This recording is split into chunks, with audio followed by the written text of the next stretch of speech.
Hi guys, nandito ngayon tayo ngayon sa ating pwesto dito sa JAD Online Palengke po. Yan po, nakapag-ayos na po tayo ng ating mga paninda.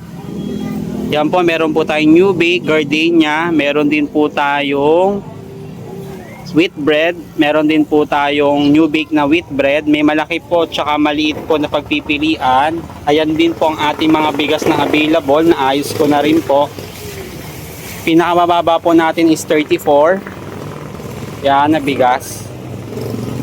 Broken rice po yan. Ayan po. Yan po ang ating mga bigas. Syempre, best seller pa rin po sa atin si Coco Pandan. Yan ang mabenta sa atin.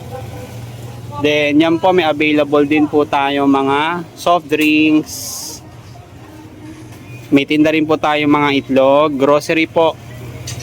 At may tinda rin po tayong gulay at prutas. Punta na po kayo dito sa tapat po ng Osip Supermarket. Katapat din po ng Toda ng Tricycle. At malapit po sa kanto ng Petron Gas Station. At katabi rin po ng aming milk tea shop. Yan, may bumibili na po sa ating milk tea shop. Salamat po sa pagsuporta. God bless.